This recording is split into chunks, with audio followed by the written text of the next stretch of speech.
All right, and good morning, good afternoon, good evening. My name is Oliver Blue, and I am so delighted to be with you for this brand new session where we are on this journey without a distance to bring about transformation, to bring about a recognition of an awareness of the reality of our true identity. And it makes me happy. So, welcome to today's session. We're going to be exploring Workbook Lesson 153 out of A Course in Miracles. And if you've been with us any of these 153 days, you know how we do it. And you know that our purpose is about mind training, mind reversal, thought reversal. It is about being transformed by the renewing of our mind, the mind that we have determined that needs a little discipline, a mind that needs a little loving, and a mind that needs to be re-exposed to the truth that is true always, so that our minds can be healed, so we can experience and have the direct experience of the freedom that we have in Christ, the freedom that we have in God, that we can experience the loveliness that we are, that we can experience the beauty and the joy and the peace and the happiness that we are, that we can return to the nature in which we were created by the one and only Creator itself. And so here we are, 153 days into this journey, into this project. And we just thank Truly Foundation for sponsoring these commentaries on the workbook lessons out of A Course in Miracles. And if you're not aware of Truly Foundation, it is a nonprofit organization that was founded by myself and my lovely wife for the sole purpose of sharing advanced spirituality, advanced spiritual teaching, for the purpose of bringing awareness and consciousness to all humanity, to the truth that is true always.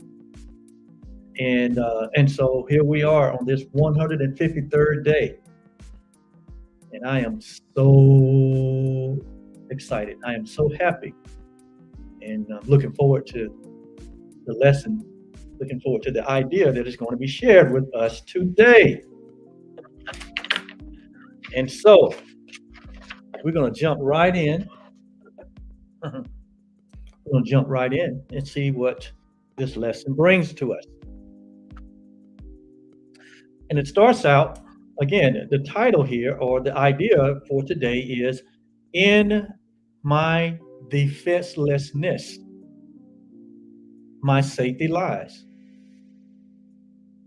In my defenselessness, my safety lies.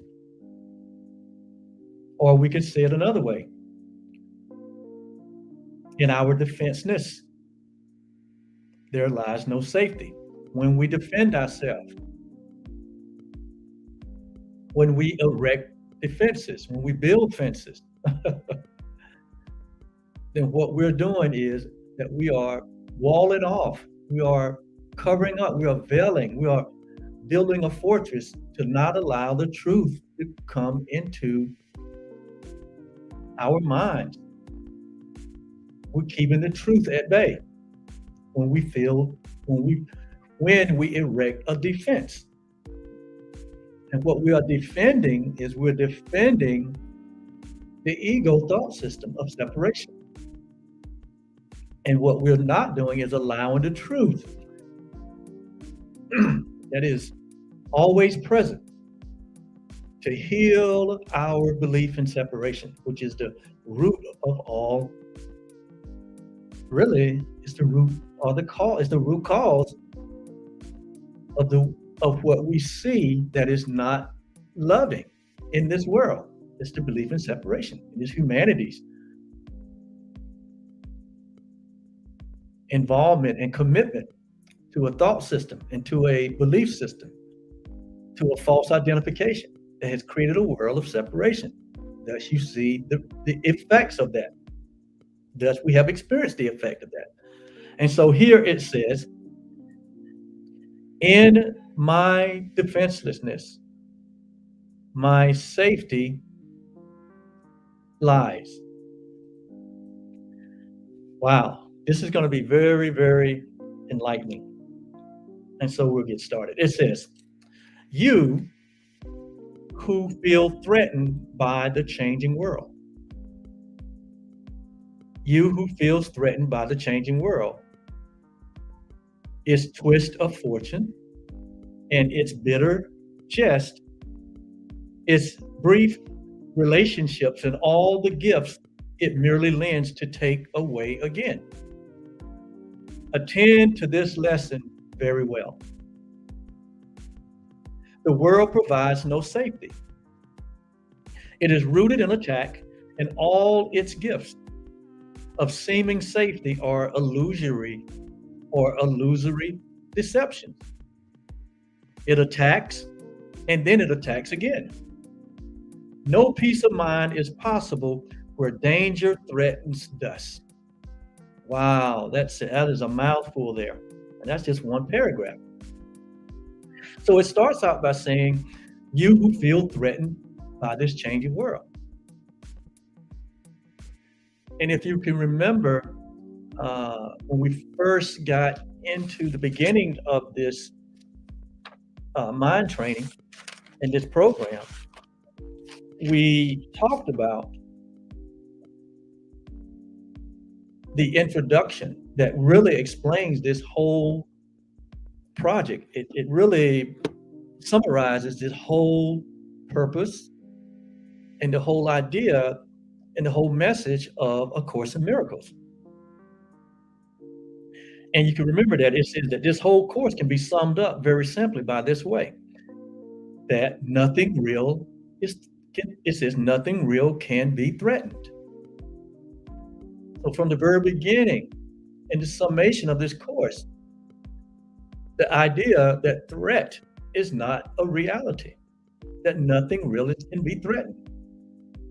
And then it says nothing unreal really exists. Herein lies the peace of God. So the course is summed up by making a distinction between that which is real and that which is unreal. And it makes an emphatic statement. That which is real cannot be threatened. There's no threat to reality. Reality is not threatened. Reality doesn't defend itself. Truth is not threatened. Truth is not defended. God is not under threat. And God is not offended. And God does not have to defend himself. There is no need for a counterattack, because in reality, there is nothing under attack.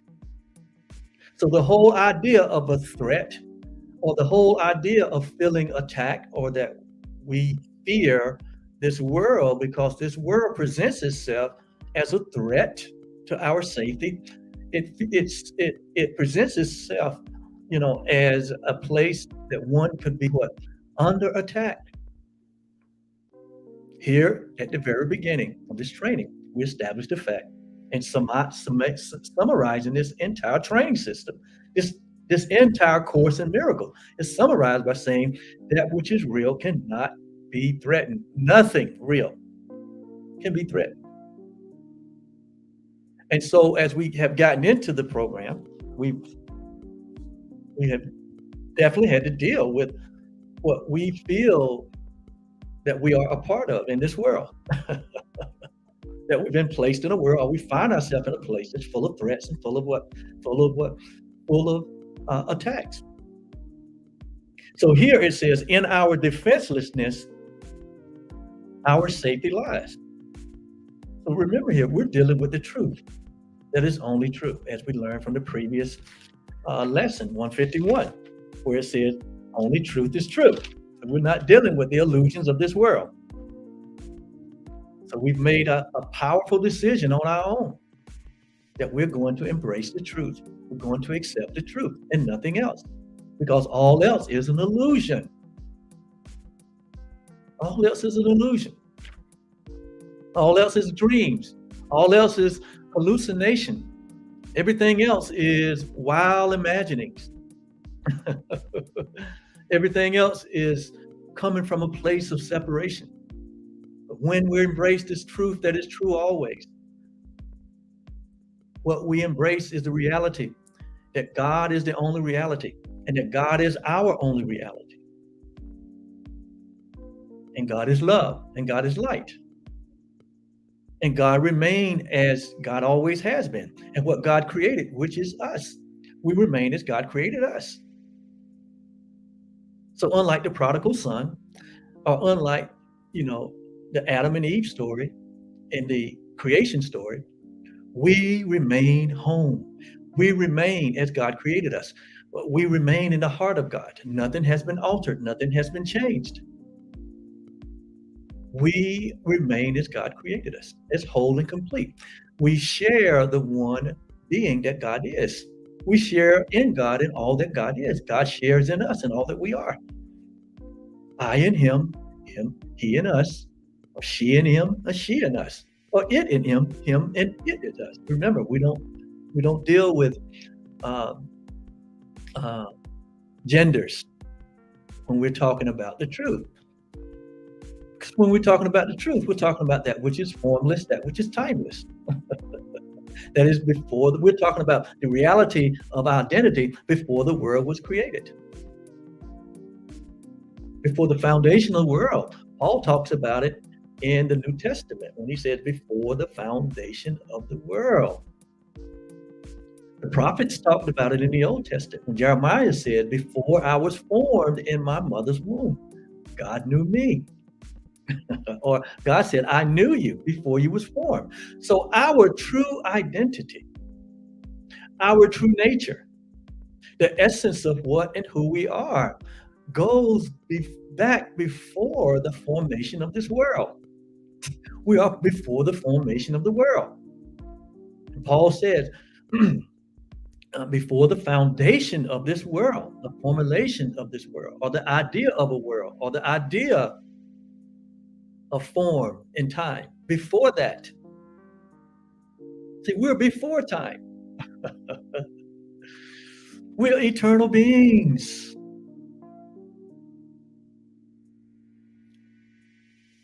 We are eternal beings.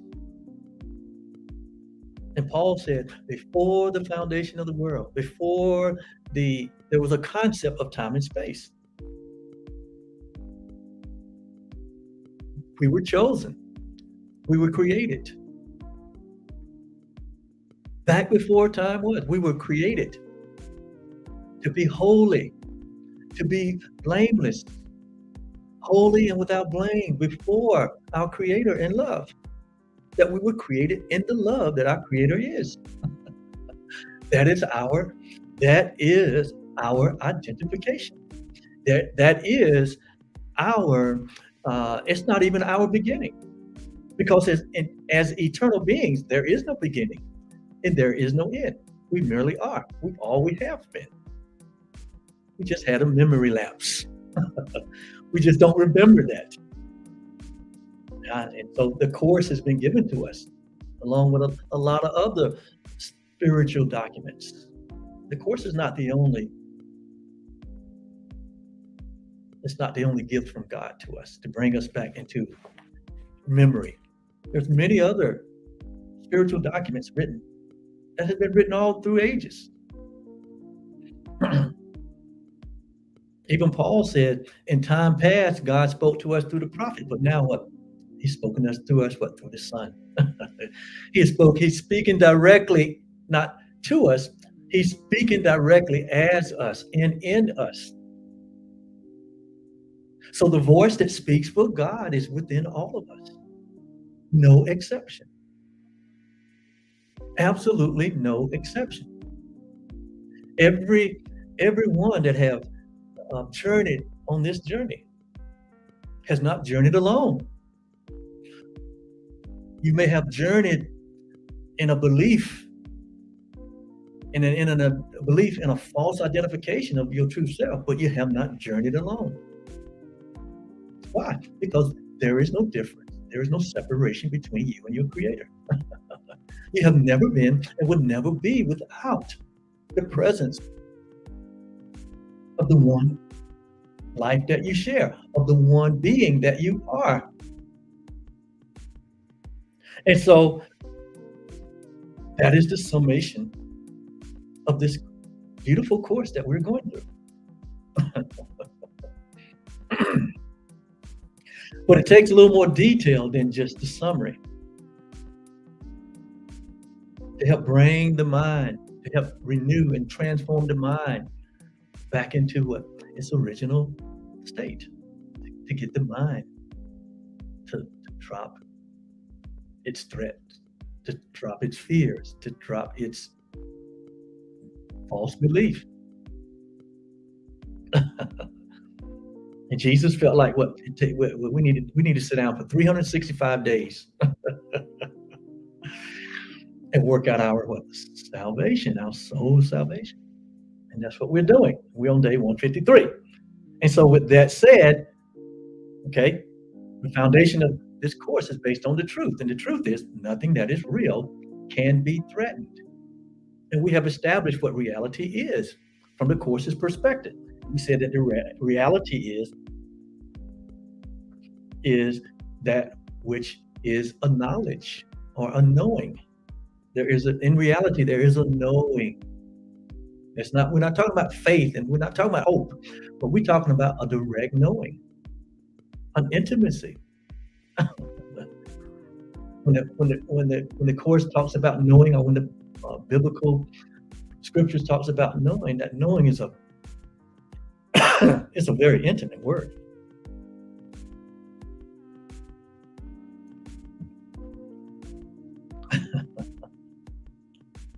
It is a knowing. And first of all, it's a knowing of itself. It's an awareness. It's a consciousness. Consciousness knowing itself. Awareness being aware of itself. That's where we get the I am from. That's why that's the most used phrase in your vocabulary. I am. I am this. I am. Why? Because at the very root of your nature, there is an awareness that you exist. You are absolutely sure that you exist. There's no doubt about that. You know that you're conscious. You know that you're aware. You know that you are. You know that I am. See? And you wonder why everything gets prefaced with the I am. That's why. It's a part of your nature. You can't shake that. And then we said that reality is synonymous with truth. That which is true. And only the truth is true. And that which is true has no exceptions. It's all inclusive. It's all encompassing. And we define reality as that which is one law. It's one law, not many laws, but one law, which is the law of love or the law of God. Because in reality, we understand that love and God are the same.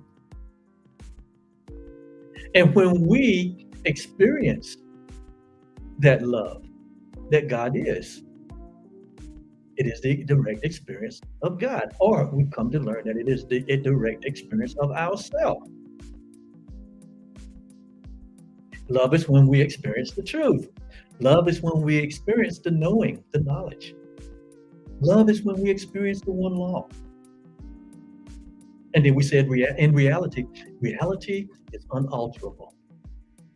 It can't be altered. It's a fixed reality. It can't come under threat. It's fixed. It even goes on to say that it is It is changeless. It can be unrecognized. And we all know that. We all experience not recognizing the truth, but it can't be changed. It can't be altered. The truth is. We said that in reality, that it is eternal. That means what? It always has been. It always will be. There's no beginning and there's no end. There's no start, there's no finish.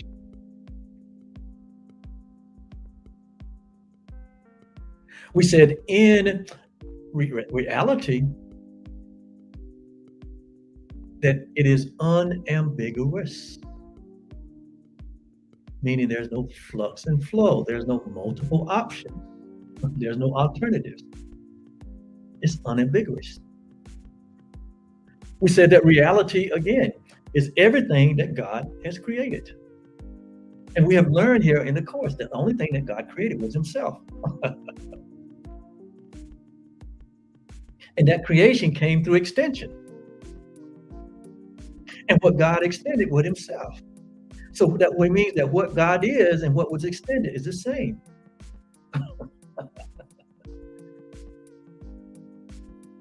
And so what God extended, we have identified through many definitions as what God extended was himself, and what we've labeled that in many different ways. We call it the Christ, or we call it the Son of God, or what God extended being himself. God extended all of reality. And he called it the I am, which you and I are. And so we said in reality that only God or only love creates reality. Nothing else does. There's only one source. God is the source of all creation. That means that God is the source of you. God is the source of everything. And so we also said that in reality, that the reality is beyond what can be learned. It's beyond learning. It's a knowing. Knowing goes beyond learning. It's a direct experience. We said that it's beyond time and space. Reality is beyond time and space. It transcends time and space. So this time-space experience that we appear to be having,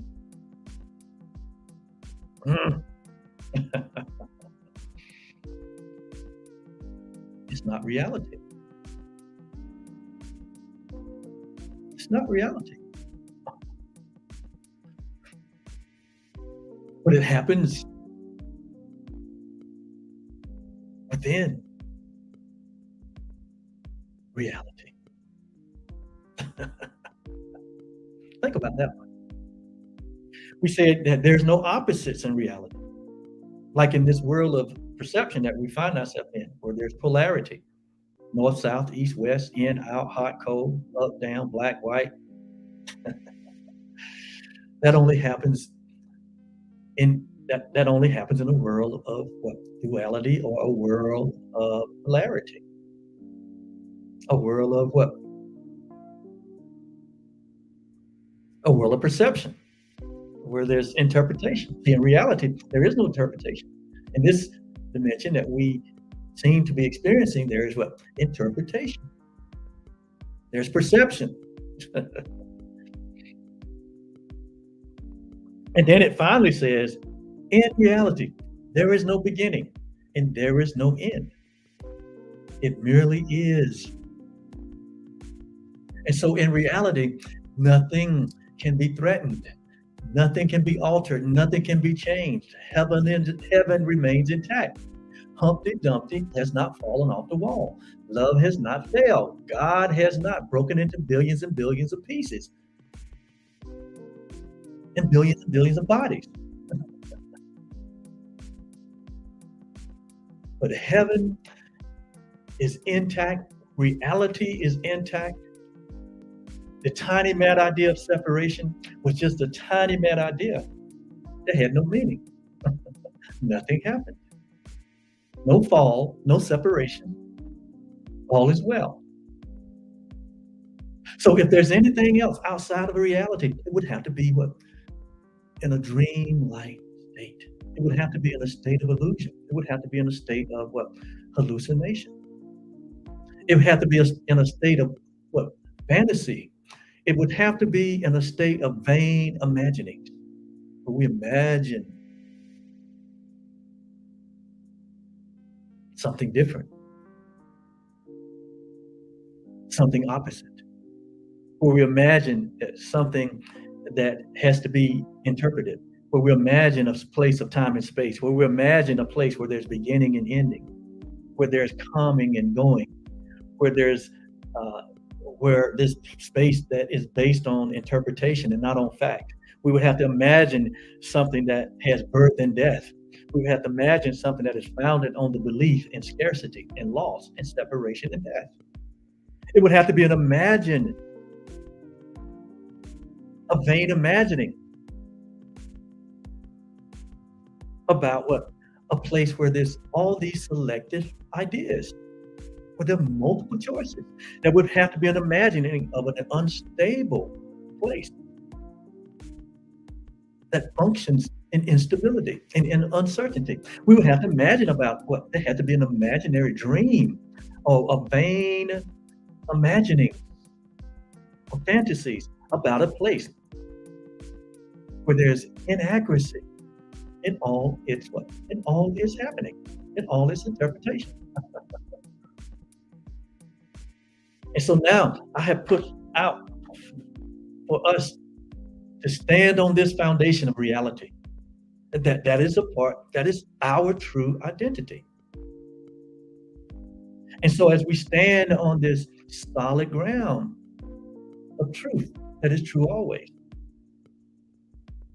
And now we look at lesson 153 and say that in our defenselessness, in other words, we don't need to defend anything. Why? Because reality is everything. It needs no defense. There is nothing else. There's God and nothing else. And within that Godness and nothing else is the life and the being that we share with God as equal, a part and a parcel, where there is no place where God began and his creation ends. There is no different. We're all the same. This is the foundation for which we stand on this course. Jesus said it this way: any other foundation that is laid, he said, there is no other foundation that is laid than the one that's laid, and he's used the word in Christ, in reality. He said everything else is what shifting, what sand. This is the truth that is true always. Everything else is false, in the sense that in truth there are no opposites. There are no other alternatives.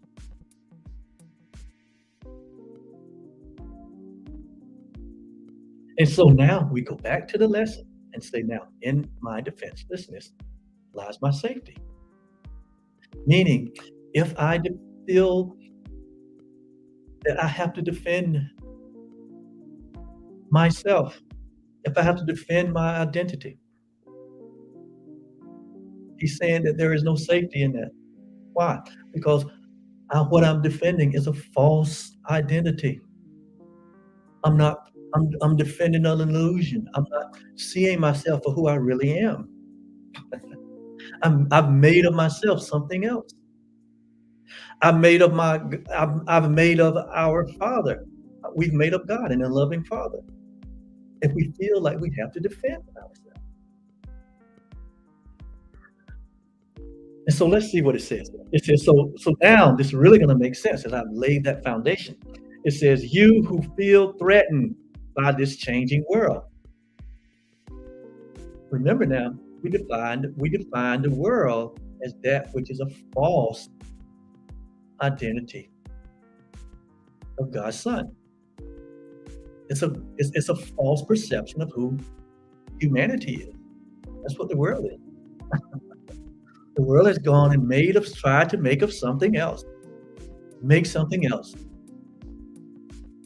out of the truth, and try to create another truth.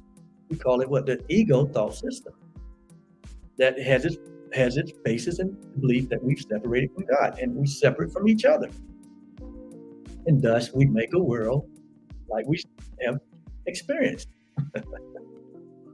It says, so it is that world, it's that idea, it's that world that creates what? Fear, guilt, sin consciousness, punishment, anguish, suffering. When we go to make of something pure, we try to make something else out of something that is pure. When we try to change reality, when we try to threaten the truth, this is what happens. And thus we see the world in all its history, in all its pain and anguish, wars and fightings, all its destruction. It came out of that, not out of what God created, as we learned in the last lesson. God did not create a world like that. How did this say it?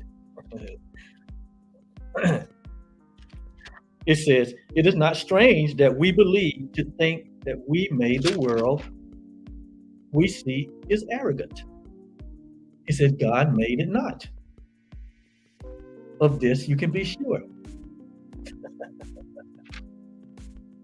So this world as we know it, that we feel like we have to defend ourselves against, that we feel like is a threat to us, that we feel like in this world that we're under attack. God did not make that. That's not a part of reality. That is a part of a dream of unreality and separation. And so what God is saying is, when we wake up to the reality of our reality, when we but remember who we are, he says, in that, when we do, there's no need for defense. He says, you who feel threatened by this changing world, but we feel threatened because we still have an attachment to our belief in separation. We still have an attachment to our belief in this false identification, this body identification, this self. We have an attachment to the world system. We have an attachment to the ego thought system that this world is propping up. It says, so it is that which brings a threat, that we feel threatened in this changing world. Remember, in heaven, nothing is changing. All is well. He said, you who feel threatened by this changing world, its twist of fortune. You know how it is in the world. Today is good, tomorrow might not be so good. Twist in fortune, it says, and its bitter gestures.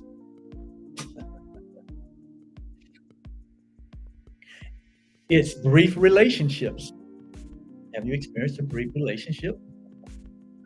And all the gifts it merely tends to lend today and take away tomorrow. You know, it's a world of give and take. It says,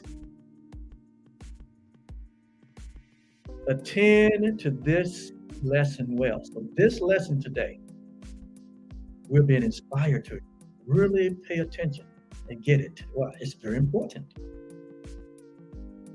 It is very basic to your peace.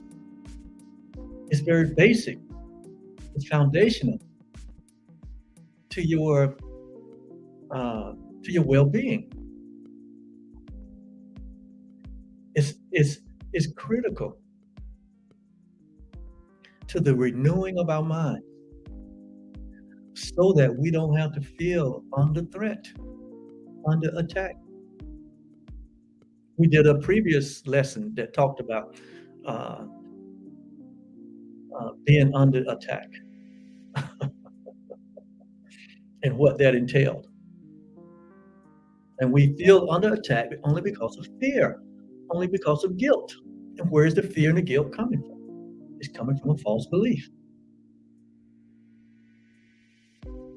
He say that the world provides no safety. So there's no safety that comes from this world.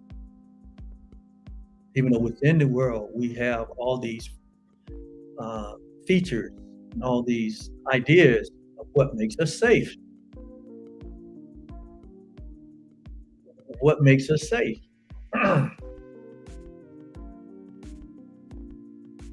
So we it actually we're trying to resolve an illusion with another illusion, and that will never work. So we that's what we call doubling. That's what the world calls doubling down. And this lesson is going to talk about it. And so it says that this world has no place of safety. It's rooted in attack. I mean, it's the very root of this idea of this world of separation. It's rooted in attack. That's what holds it together. That's why there's always been war and fighting. There's always been this idea that there's an enemy. That's why there's always been this idea of differences and division and separation to uphold this false illusionary world that provides no safety.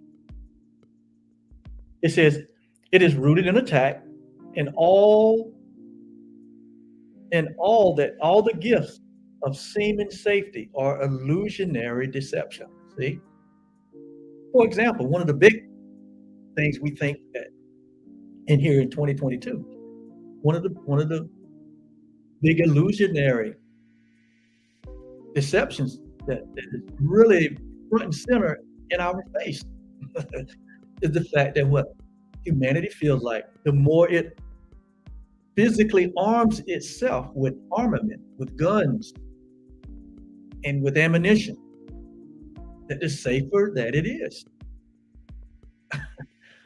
The more that a nation spends on its military budget,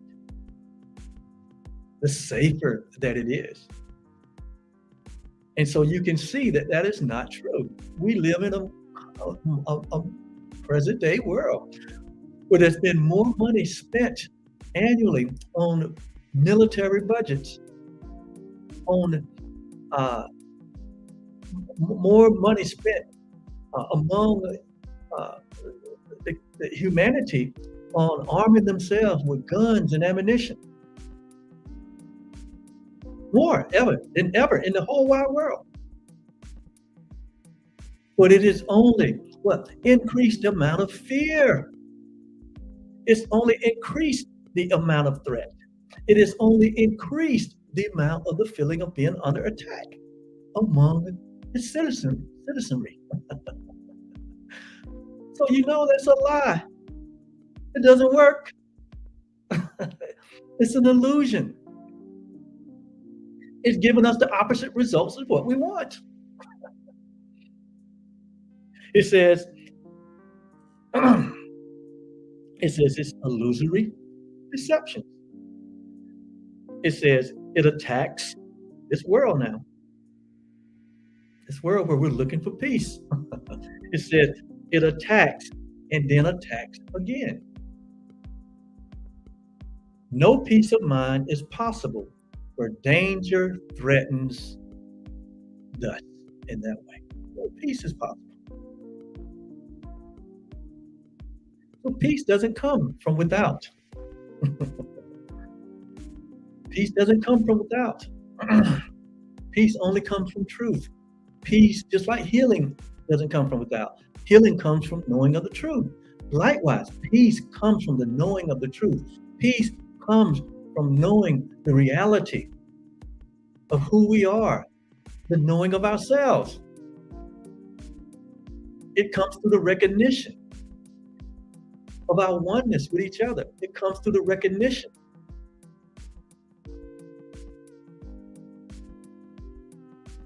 that we are one with God. We are one with love.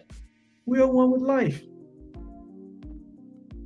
And so what we have substituted for the truth is what have caused all the pain and all the suffering. It has caused all of the atrocities that we see. It has caused all of the confusion, all the complexities. And when we try to use illusions to resolve it, we're only what? We're doubling down on the illusion. And it only brings on more pain, more suffering, but more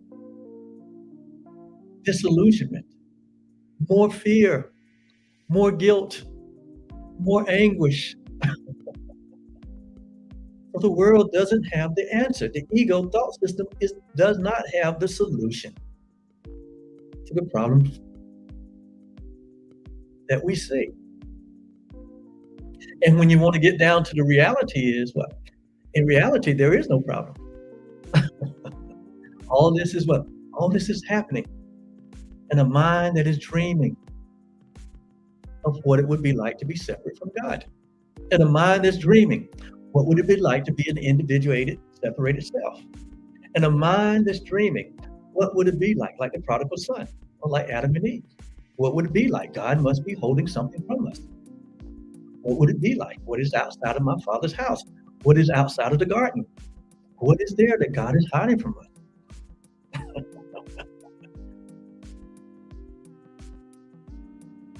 This sense of what? This sense of separation, this sense of mistrust. Where did it come from? And what did it produce? Well, it came from nowhere, and it is nothing. But in the dream, it appears to be everything. And what it has produced is a world that is actually an attack on truth, an attack on God. And this world is an attack on God. To try to prove that the truth is not true. To try to prove that God is a loving Father. To try to prove that we have to defend ourselves. That there's a real threat, that there's a real attack. And here's the big one, that there's a real enemy. We gotta defend ourselves against the enemy. The enemy, the enemy, the enemy.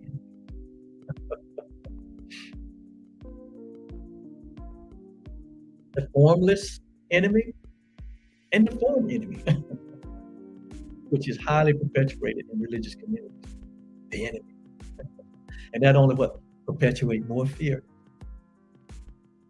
Perpetuate more doubt. Upholding that lie about an enemy, it only putting more fear within the people.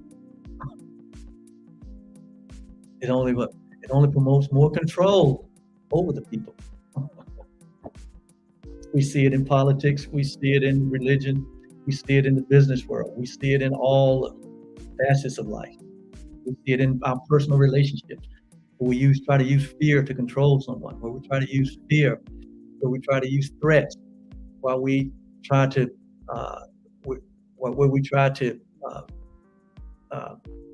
bring an attack to someone. And it has never solved one problem. Not one. It only exacerbates the problem. It only makes the error real. It only attempts to make the error real. And to keep us focused and distracted from the reality that we are.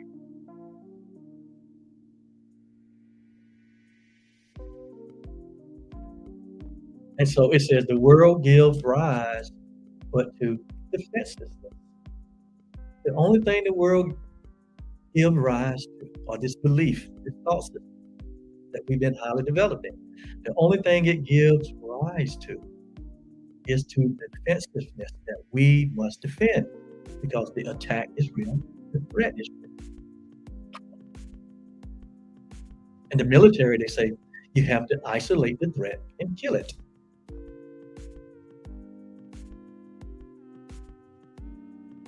And we see that bleeds over into the business world. It bleeds over into the religious community.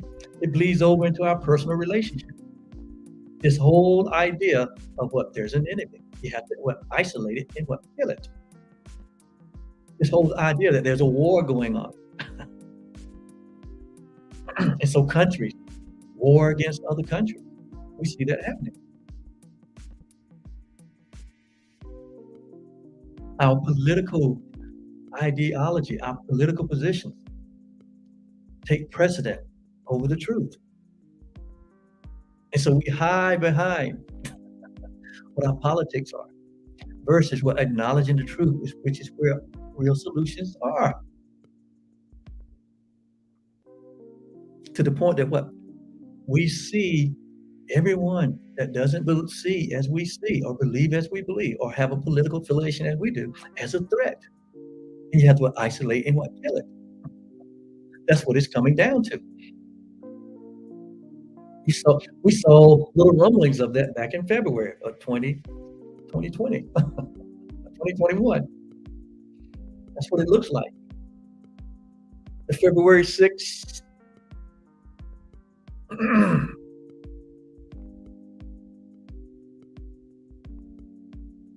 I'm being a little modern here. I'll give you an example of what it looks like. What it looks like. It looks like the school shootings that we're seeing now. It looks like the mass shootings that continue to go on and on and on. It looks like the corruption that's in government. It looks like the corruption that's in business. It looks like all of the divide that's within our nation. It looks like all of the hardship, where humans are finding it so hard to have relationships with other humans on all levels. Not to point out, the rate of divorce in marriages.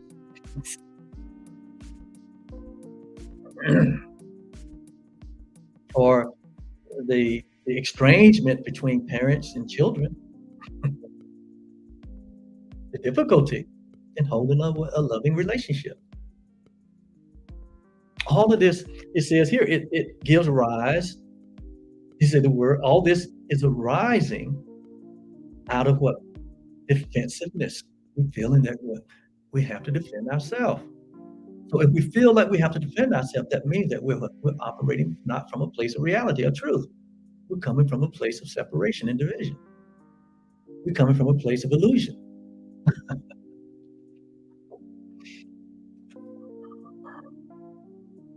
And so it says, the world gives rise to defensiveness. For threats bring anger. And anger makes attack seems reasonable, honestly provoked, and righteous in the name of self-defense. So this world gives rise to self-defense. Yet, in defensiveness, in self-defense, or in corporate defense, or in national defense, or whatever, personal defense, doesn't matter, whatever, all levels, they're all the same. National defense is no different than personal defense. It's all the same. It's all founded in the belief in threat. It's all founded in the belief in separation. And so it says, yet in defensiveness, it says, yet is defensiveness a double threat. It's not only a threat, but when we defend ourselves, it becomes a double threat. When we feel under threat or under attack, and when we feel like we have to defend ourselves, then this said that it is a double threat. It becomes a double threat. It's like doubling down on the fear. It's like doubling down on the guilt. It says, for it attests to weakness. Here it says that defense is weakness. But in a world of perception, which we have created, defense, we see offense as strength. We even hear it, defense through strength, through armaments, through guns and bombs and all of the things that we do. We build houses and we isolate ourselves in those houses and build fences around those houses, and we build security around those houses, thinking that makes us safe. But here it says, it only attests to weakness and sets up a system of defense that cannot work. Now are the weak still further undermined. For there is treachery without, and still a greater treachery within. Within what? Within our minds. There's fear without and there's fear within. It says, the mind is now confused. Why? Because what? I have defended myself. I have set up all these defenses, all these fences for my safety. And I feel even more unsafe. It has given rise to even more danger. It's given rise to even more attacks. And so the mind becomes confused. What's happening here? And knows not where to turn to find an escape from its own imagining. Because all of this is taking place in a mind. All this is taking place in a mind that is imagining itself to be something that it's not. It's all taking place in a mind that is a mind that has gone astray, that has gone prodigal. A mind that has built defenses against the truth.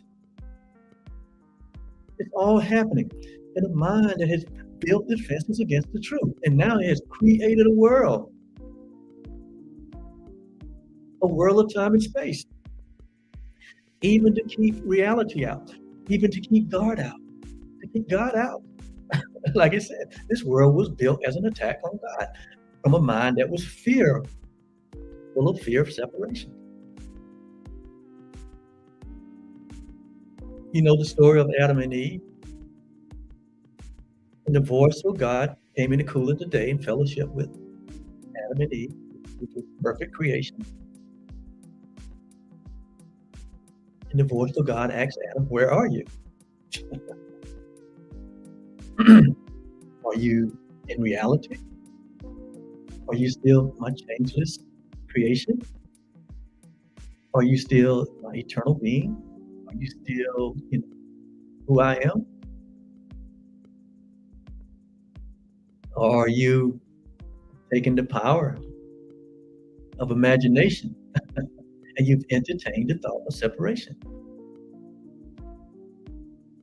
And the story goes that Adam and Eve hid.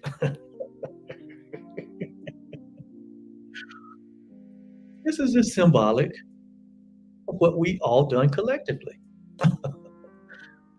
They hid. And in their hiding,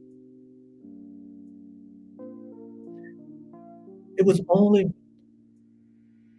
a response to the thought that came to them of separation. That they could actually become something that they're not. And so the story goes that they hid themselves and covered themselves because they saw themselves naked. Naked is symbolic of what? Unprotected, under a threat, under attack. And they think the threat and the attack was coming from the one that created them. So something happened in their in their pure thinking. Truth wasn't affected. Reality wasn't affected. You can't change the truth. You can't change reality. We've learned that. Reality is what it is. And it can't be changed. It can't be altered. So the only thing that could possibly have happened is that Adam and Eve, and entertaining this thought, would have to fall asleep, fall into a deep sleep, and dream of what it would be like to be other, to dream what it would be like to be separate, dream what it would be like to be under the care of an unloving father. So all of it was to the dream. Even in that story, it says that Adam fell into a deep sleep. But nowhere in the story does it say what Adam ever woke up. So all that we have examined, all we have investigated from the point of falling asleep in a dream of separation, all of it is what? All of it is a dream of an illusion of separation. But reality has not changed. What God created has not changed. Humanity has not changed. We remain as God created. All the time, what? Humanity in this dream of separation, in this dream of having what? These separate identities, these separate bodies that are born and die, and war and sickness and pain and suffering and all of the stuff. That this seeming world has shown us it's all designed to keep us from remembering who we are. It's been designed to keep us from coming to the knowledge of the truth. It's been designed to keep us in that deep place of sleep and not to awake to reality.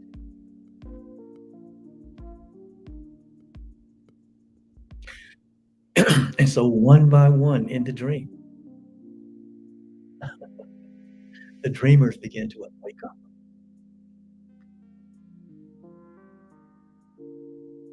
The dreamers begin to become aware, or what we call enlightened, only by recognizing the truths that are true always.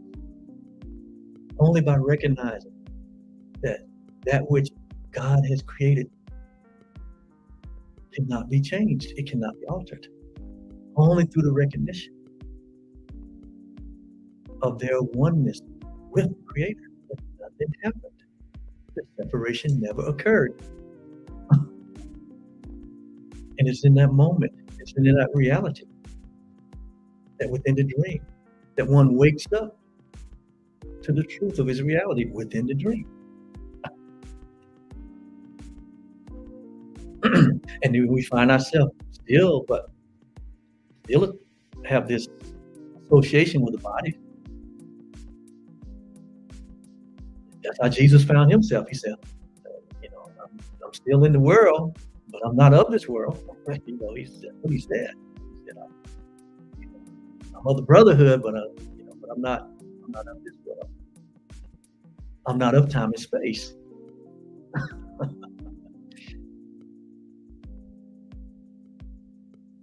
He told the religious people of his time, the Jews and the Pharisees and the Sadducees, he says, before Abraham was, I am. He called them to scratch their head. He said, how can that be? So now you find yourself here, being gently awakened by the truth that is being that you're remembering. You've been awakened and gently brought to sanity by mere recognizing that nothing has changed, that you remain as God created you, that there is not a threat, that in reality, I can't be under threat. It doesn't exist. You come to realize that there's nothing to fear. The attack, the idea of attack, the idea of self-defense was all a part of the dream of separation. I have awakened from that now. So it is now in my defenselessness that my peace lies.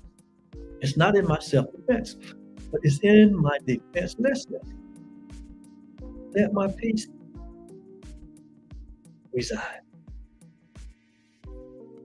that my safety resides, that my sanity resides. So I don't have to go on the attack. I don't have to threaten anyone. I don't have to feel like there's an enemy after me. That was only in dreams.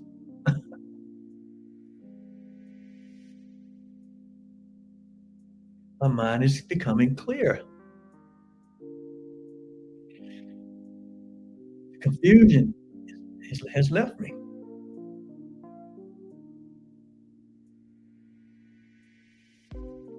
And there's no need for me to turn because there's no opposite to my reality.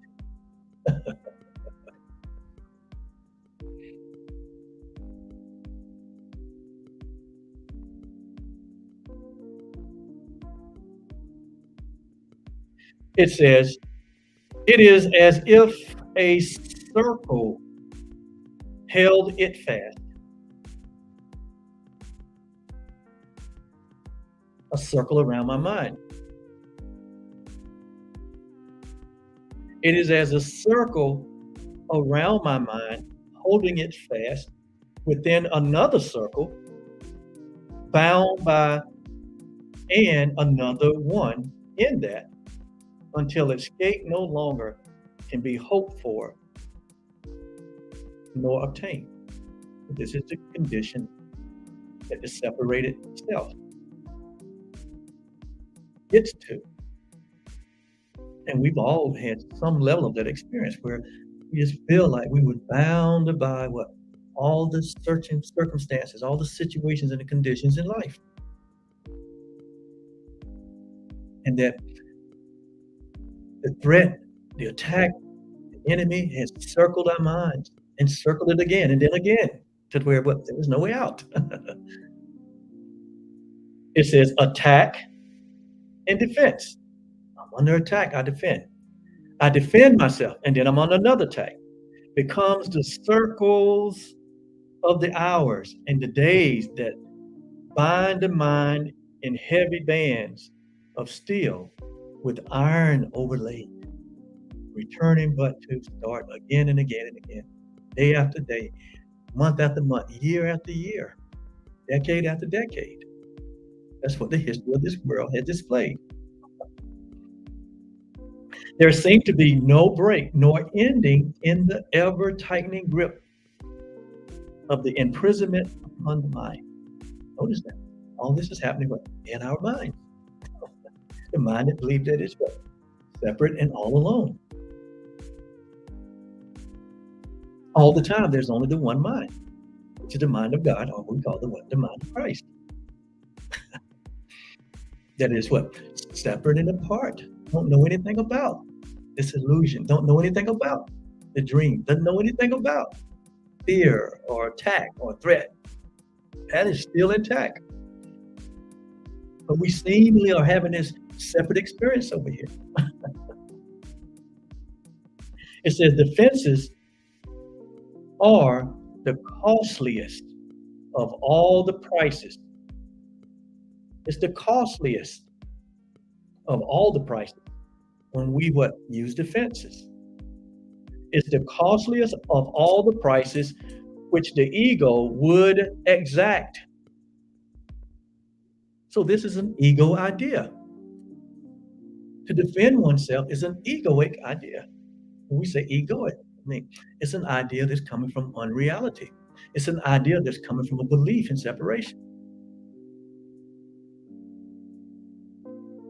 It's an idea that comes from body identification, that we're these separate bodies, these separate identifications. We're not connected with each other. We're not connected with God. That's where it comes from, that belief system. It says defenses are the costliest of all the price that the ego will exact upon us. It says, in these defenses lies madness in a form so grim that hope of sanity seems but to be an idle dream. See? Beyond the possible. The sense of threat the world encourages is so much deeper and so far beyond the frenzy and the intensity of which you can conceive. That you have no idea of all the devastation it has wrought. But we have history. And history has told us that this egoic idea of defense has wrought a tremendous amount of devastation that is recorded in history. And even in our present day, 2020, this idea of defense, and defense only defend the error, the big lie. It only defends a lie. And when humanity works overtime to defend the lie, it says what? It only brings about devastation. And so it says, we are its slaves. We become slaves to the ego's idea of defense. So our culture, you look in the culture of this nation, you look in the culture of many nations, and it is the culture of defense. And we think that defense is the answer. It's not the answer.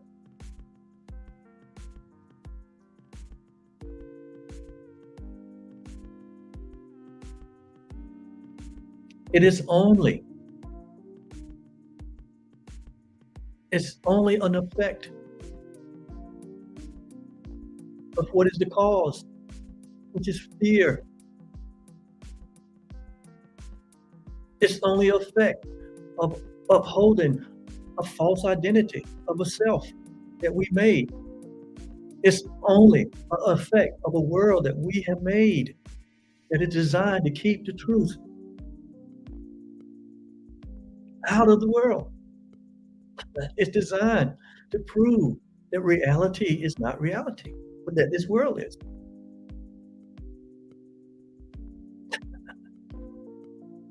And so we have become a slave to that.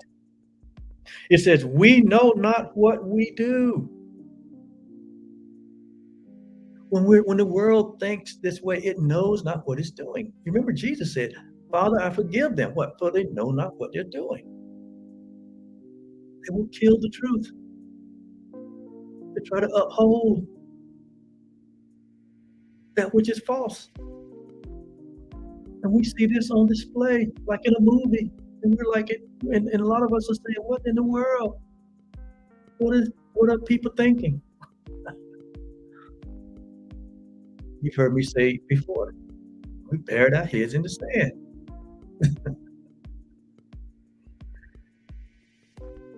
He says, you know not what you do in fear of it.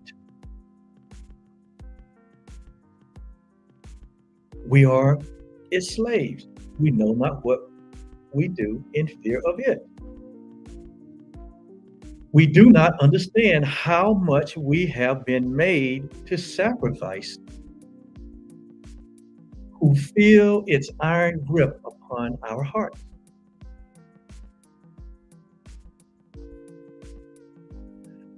We do not realize what we have done to sabotage the holy peace of God by our defensiveness. We don't know what we've done. If you look at the conditions of the politics in the United States, right?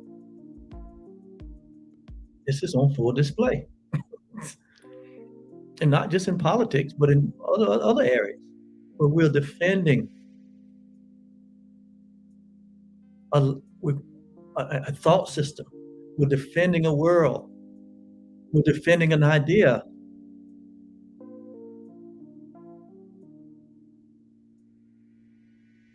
That is not the will of God. Not for God, nor for his creation. And so, for we behold what God has created. We behold humanity. We behold humanity as but a victim to attack by fantasies, by dreams, and by illusions that God has made. Oh no, but that humanity has made.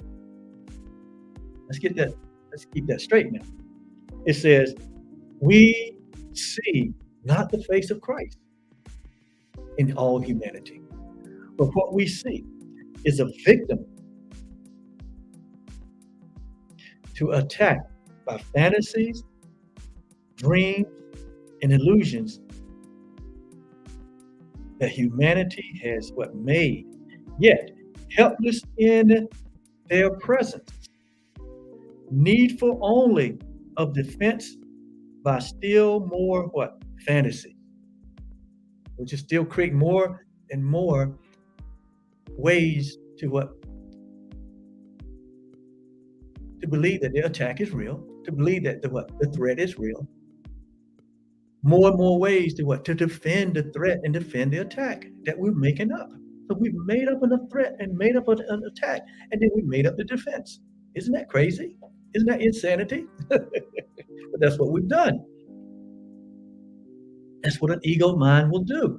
He says,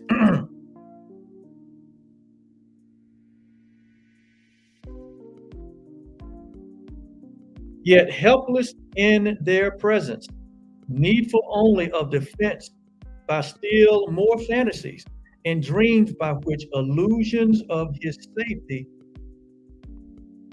comfort him.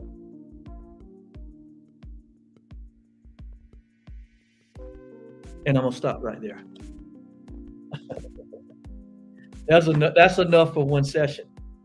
That's enough for us to think about.